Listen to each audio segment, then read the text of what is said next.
नमस्ते, मी उज्ज्वला, महाराष्ट्र पुण्याहून। मला कायम एक प्रश्न विचारला जातो, तुमच्या रोपाची माती एवढी भुसभुशीत कशी असते किंवा केव्हाही हात घातला ती अशी चिकट नसते किंवा मग त्याच्यावरती कधीही बुरशी साठलेली नसते। तर त्याचं सिक्रेट आज मी तुम्हाला सांगणार आहे की माझ्या रोपाची माती एवढी भुसभुशीत कशी असते। पण ते सिक्रेट सांगण्याआधी मी माती कशी तयार करते किंवा माती कुठून आणते या संदर्भामध्ये आज आपण बोलणार आहोत। तर चला व्हिडिओला सुरुवात करूया। व्हिडिओ संपूर्ण पहा, कारण तुम्ही व्हिडिओ पूर्ण पाहत नाही हे माझ्या लक्षात आलेलं आहे आणि मग व्हिडिओ पूर्ण पाहिला नाही की मग अर्धवट व्हिडिओ पाहिल्यानंतर प्रश्न विचारला जातो आणि उत्तर नाही दिलं की मग ते मला बरोबर वाटत नाही। पण मी उत्तर व्हिडिओमध्येच दिलेलं असतं, तर व्हिडिओ पूर्ण पाहिला तर तुम्हाला नक्की ते उत्तर मिळेल। तर चला व्हिडिओला सुरुवात करूया। सगळ्यात पहिल्यांदा इथं मी तुम्हाला दाखवते, हा एक टब आहे। आता तुम्हाला माहिती आहे हा माझा घराच्या आतमधलाच एरिया आहे आणि बाहेर माझ्या बाल्कनीमध्ये झाडं किंवा खतं इतके असतात की माती वगैरे ठेवायला जागा नसते।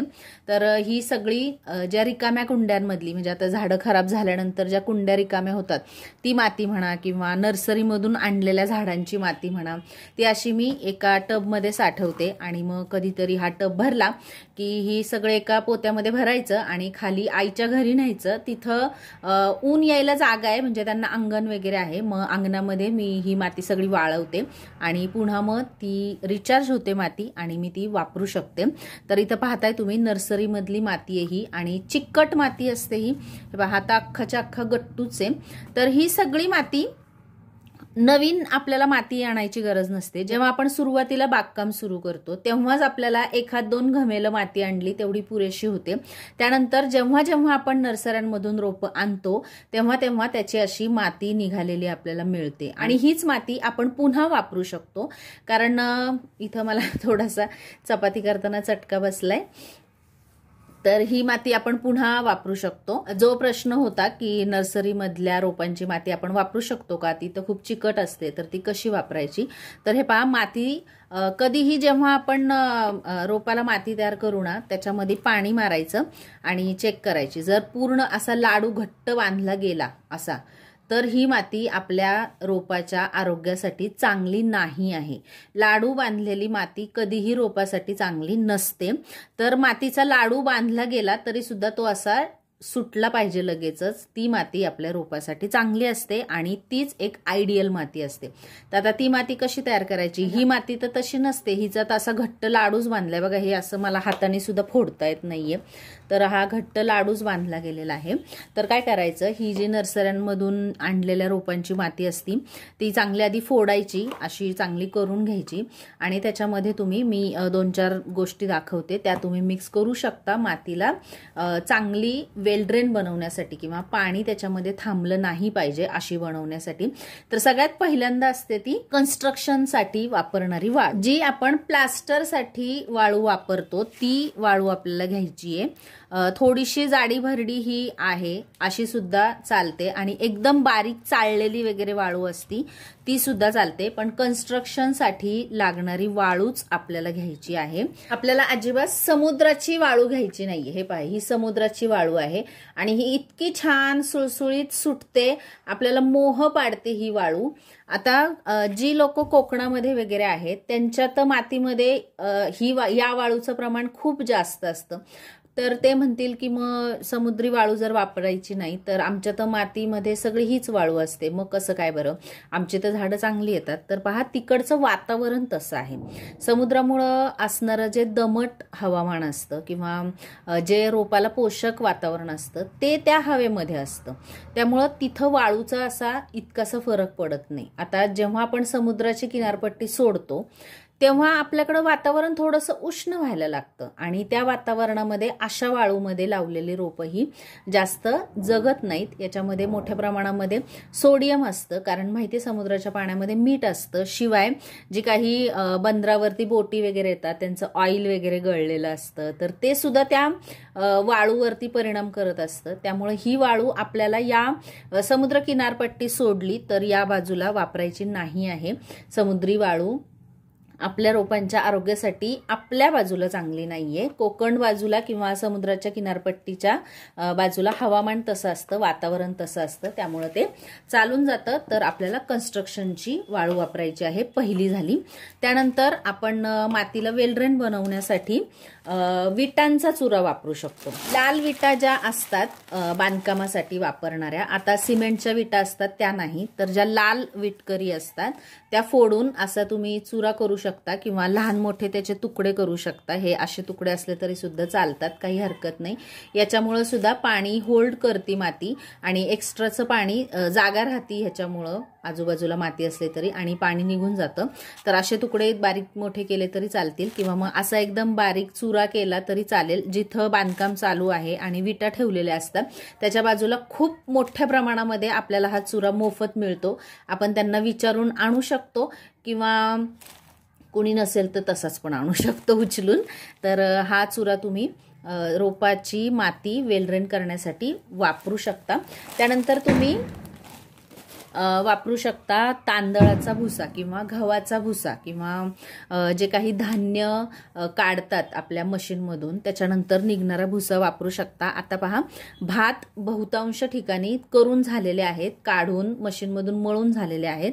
तर हा भुसा तुम्हाला सहज उपलब्ध होईल. जिथं शेतकरी तुमच्या कोणी ओळखीचे असतील तर त्यांच्याकडून तुम्ही घेऊ शकता किंवा मग दुकानांमध्ये सुद्धा मिळतो, ऑनलाईन सुद्धा भुसा मिळतो. तुम्हाला जर आवश्यकता वाटली तर मी तुम्हाला इथं लिंक देईन, तुम्ही तिथून ऑनलाईन सुद्धा मागवू शकता. फक्त हा लवकर वापरून टाकायचा, नाहीतर मग ह्याला सोंडे वगैरे होतात आणि मग नंतर ते वाळवी फार प्रकार करावे लागतात. म्हणजे हा माझा गेल्या वर्षी मी बराच आणला होता, अर्ध पोतभर वगैरे, आणि मला तेवढा लागला नाही कारण माझ्याकडे बरेचसे आणखीन पदार्थ पण असतात जे मी वापरते. तर मला याला ऊन वगैरे द्यावं लागलं. तर मग तसं होऊ नये म्हणून मग हा थोडा मागवून घ्या तुम्ही आणि ह्याचा वापर तुम्ही माती वेलड्रेन करण्यासाठी करू शकता. याच्यामुळं हे हळूहळू डिकम्पोज सुद्धा होतं, ज्याच्यामुळं हळूहळू खत सुद्धा होतं याचं, आणि आपली माती सुद्धा वेलड्रेन होते. तर असा धान्याचा भुसा तुम्हाला जर मिळाला तर तुम्ही आणू शकता, राईस मिलमधून म्हणा किंवा विटांच्या भट्ट्या असतात तिथून, असं बऱ्याच जागी मिळतो हा. थोडीशी चौकशी करा, अशी कुठली वस्तू नाही जी मिळत नाही. तर तुम्ही हा सुद्धा विकत आणू शकता किंवा ओळखीच्या लोकांकडून घेऊ शकता. त्यानंतर तुम्ही वापरू शकता कोळसे सुद्धा जे दूध वगैरे घालतात त्या मामांकडे काकांकडे कोळसे मिळतात किंवा मग कुठं भट्टी वगैरे असेल तर तिथून तुम्ही कोळसे आणू शकता. कोळसे सुद्धा ऑनलाईन मिळतात, तुम्ही ऑनलाईन सुद्धा विकत घेऊ शकता. किंवा आता हिवाळ्याचे दिवस आहेत, कुठं जर शेकोटी वगैरे पेटवत असतील तर तिथून सुद्धा तुम्ही कोळसे आणू शकता. हे पहा, बागप्रेमी जे असतात ते अजिबात लाजत वगैरे नाही. कुठली वस्तू पाहिजे असेल तर अगदी बिनधास्तपणे मागून आपण कुठली वस्तू खाली वाकून उचलून आणू शकतो. त्यामुळे असे कोळसे तुम्हाला सहजरित्या मिळून जातील. जर यांपैकी कुठल्याही गोष्टी तुमच्याकडे नसतील तर तुम्ही असे जे समुद्रातून किंवा आजूबाजूला वाळू वगैरे चाळल्यानंतर असे लहान मोठे खडे मिळतात, तर या खड्यांचा सुद्धा वापर तुम्ही मातीमध्ये करू शकता. कारण खड्यांमुळे सुद्धा जर असं याच्या भोवती माती वगैरे साठली तर ती मातीचा इथं असा गड्डा होत नाही किंवा चिखल होत नाही. याच्या बाजूने थोडी जागा राहते, तिथून माती तिथून एक्सेस असलेलं पाणी निघून जातं. त्यामुळं असे लहान मोठे खडे सुद्धा तुम्ही वापरू शकता. त्यानंतर थर्माकॉल वापरू शकता तुम्ही. थर्माकॉलचे जर तुमच्याकडे तुकडे असतील, एखादी वस्तू आपण विकत घेतली तर अजूनही थर्माकॉलचं रॅपिंग असतं त्याला, तर त्याचे लहान मोठे तुकडे करून तुम्ही थर्माकॉलचे तुकडे सुद्धा मातीमध्ये वापरू शकता. पण जास्त वापरायचं नाही कारण त्याच्यामुळं हानी सुद्धा होऊ शकते. थोड्या प्रमाणामध्ये तुम्ही थर्माकॉल सुद्धा वापरू शकता. नारळाच्या शेंड्या असतात त्यांचे तुकडे करून वापरू शकता, पण ते पण खूप हेक्टिक असतं कारण खूप बोटं दुखतात. मी करून पाहिलाय तो प्रयोग, मला काही तितकासा तो आवडलेला नाहीये कारण झाडांचं प्रमाण जास्त आहे आणि एखाद दोन झाडं असतील तर आपण कात्रीने कट करू शकतो, पण जास्त झाडं असली तर बोटं खूप दुखतात. तर तशा नारळाच्या शेंड्यांचा सुद्धा तुम्ही वापर करू शकता. अशा प्रकारे तुम्ही मातीला वेलड्रेन करू शकता.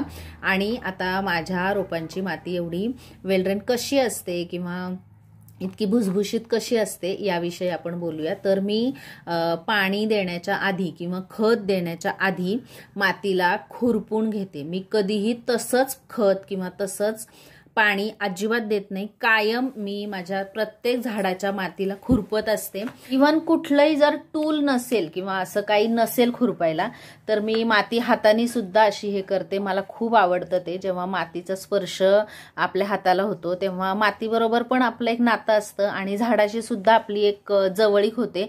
तर मला अशी मातीमध्ये हात घालून असं हे करायला खूप आवडतं. याच्यामध्ये गांडूळ असतात आणि पहिले मला त्यांची भीती वाटायची, पण आता मला त्यांची सवय झालेली आहे. त्यामुळे मला गांडुळांचं पण इतकंसं काही वाटत नाही. आणि खूपच गांडूळ जर असतील तर आपण असं चमच्याने वगैरे खुरपू शकतो.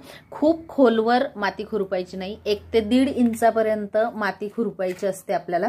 आणि कोणतंही लिक्विड खत म्हणा किंवा सॉलिड खत म्हणा, कोणतंही खत देताना आधी माती खुरपणं खूप गरजेचं असतं. सतत जर त्याच्यावरच पाणी ओतत राहिलं तर कधी कधी इथं शेवाळ सुद्धा साठू शकतं. काही जणांच्या तुळशीच्या कुंडीमध्ये शेवाळ साठलेलं असतं बघा. तर ते यासाठी की पाणी देत राहतात आणि माती खुरपत मात्र अजिबात नाही. तर माती खुरपणं गरजेचं असतं.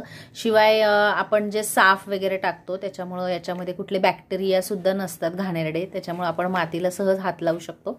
तर मला असं वाटतं तुम्हाला समजलं असेल माझ्या सगळ्या रोपांची माती अशी का असते ते. तर कसा वाटला हा व्हिडिओ? आवडला असेल तर लाईक करा आणि माझी बघा माझ्या चॅनलला सबस्क्राईब करा. नमस्ते.